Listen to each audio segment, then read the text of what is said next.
Iran में चल रहे प्रोटेस्ट के बीच कम से कम 35 लोगों की मौत हो चुकी है। ये जानकारी अनरेस्ट ट्रैक कर रहे एक्टिविस्ट ने दी। प्रोटेस्ट को एक हफ्ते से ज्यादा हो चुका है, अभी तक गुस्सा कम होता दिखाई नहीं दे रहा। राइट्स ग्रुप्स के मुताबिक अरेस्ट बढ़ रहे हैं, वायलेंस दोनों तरफ से तेज हो रहा है। ये figures human rights activist news agency ने शेयर किए हैं। ये एक यूएस बेस्ड ऑर्गेनाइजेशन है, पहले भी ईरान के अनरेस्ट पर रिलायबल डाटा देता रहा है। एक्टिविस्ट कहते हैं मरने वालों में 29 प्रोटेस्टर्स, 4 बच्चे और 2 सिक्योरिटी पर्सनल शामिल हैं। अब तक 1200 से ज्यादा लोग डिटेंशन में लिए जा चुके हैं। प्रोटेस्ट 250 से ज्यादा लोकेशंस पर रिपोर्ट हुए हैं। ये 31 में से 27 प्रोविंसेस तक फैल चुके हैं। स्केल के हिसाब से ये 2022 के बाद का सबसे बड़ा अनरेस्ट माना जा रहा है। ईरान की स्टेट लिंक मीडिया ने अलग तस्वीर पेश की है। फास्ट न्यूज एजेंसी के मुताबिक क्लैशेस में 250 पुलिस ऑफिसर्स और 45 बसिज वॉलंटियर्स इंजर्ड हुए हैं। Meanwhile supreme leader Ali Khamenei ने शनिवार को सख्त मैसेज दिया। उन्होंने कहा प्रोटेस्ट में शामिल लोगों से फर्मली निपटा जाना चाहिए, लेकिन बयान देने के बाद सुप्रीम लीडर कहाँ निकल गए? नमस्कार, मेरा नाम है श्वेता शर्मा और अली खमेनी चले रशिया। सोर्सेस के मुताबिक वो रशिया भाग गए हैं क्योंकि America is about to attack either directly और वाया इजराइल। ईरान प्रोटेस्ट पर यूएस इंटरवेंशन को लेकर डोनाल्ड ट्रंप ने सख्त वार्निंग दी है। ट्रंप ने कहा अमेरिका सिचुएशन को बहुत क्लोजली मॉनिटर कर रहा है। उनका कहना है अगर ईरानियन अथॉरिटीज प्रोटेस्टर्स को मारना जारी रखते हैं तो US will hit very hard. इसी बीच न्यू इंटेलिजेंस रिपोर्ट्स ने बड़ा क्लेम किया। रिपोर्ट के मुताबिक ईरान के supreme leader Khamenei escape plan तैयार कर चुके हैं और सोर्सेस की माने तो एक्चुअली एस्केप भी कर चुके हैं। अगर अनरेस्ट कंट्रोल से बाहर गया तो खमेनी ईरान छोड़ सकते हैं। वो सिर्फ 20 क्लोज आइड्स और फैमिली मेंबर्स के साथ निकलने की तैयारी में है। इंटेलिजेंस सोर्सेस कहते हैं पॉसिबल डिटेंशन मॉस्को रशिया हो सकता है।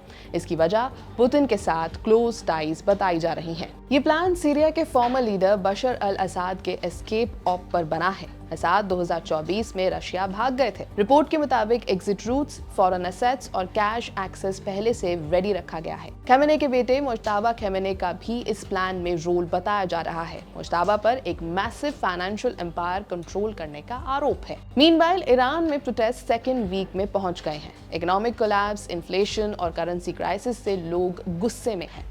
तेहरान और कई शहरों में डेमोन्स्ट्रेशंस हो रहे हैं।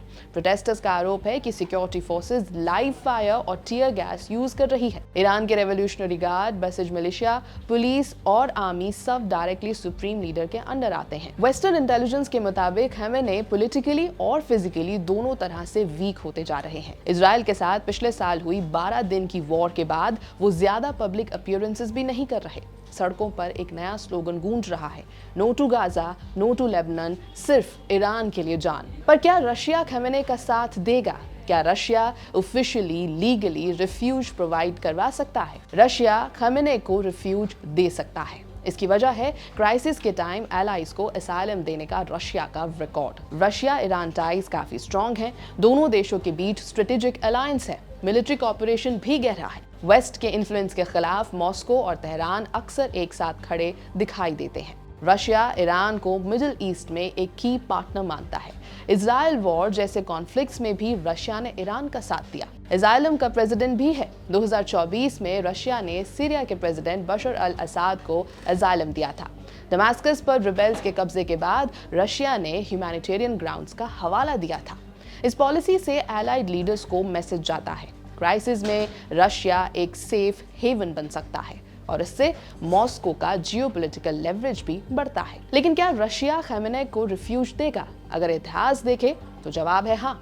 इससे रशिया ईरान एक्सिस और स्ट्रॉन्ग होगा और वेस्टर्न इन्फ्लुएंस को डायरेक्टली चैलेंज मिलेगा। ऐसा स्टेप दिखाएगा कि मॉस्को अपने एंटी वेस्ट एलाइज के साथ खड़ा हुआ है। इससे तेहरान को टेम्पररी स्टेबिलिटी भी मिल सकती है। साथ ही यूएस और इजराइल की डोमिनेंस को एक चैलेंज भी मिल सकता है। 2025 में रशिया और ईरान ने 20 साल का स्ट्रेटेजिक पार्टनरशिप एग्रीमेंट साइन किया था। इसमें मिलिट्री, इकोनॉमिक और डिफेंस कोऑपरेशन बढ़ाया गया। लेकिन हाँ, कोई म्यूचुअल डिफेंस पैक्ट नहीं है। अगर रशिया असाइलम देता है तो ये पार्टनरशिप और गहरी हो सकती है। Drone technology exchange, joint military exercises और वेस्टर्न सैंक्शंस का मिलकर जवाब, ये सब और भी तेज हो सकता है। दूसरी तरफ रीजनल पावर शिफ्ट हो सकती है। 2024 में रशिया ने सीरिया के लीडर बशर अल असाद को असाइलम दिया था। इससे सीरिया में रशिया का फुटहोल्ड बना रहा। अगर खमेनी को शेल्टर मिलता है तो ईरान ने पावर वैक्यूम से बचा जा सकता है। इससे मिडिल ईस्ट में रशिया का लेवरेज और बढ़ जाएगा। ये इजराइल के एक्शंस को डेटर कर सकता है,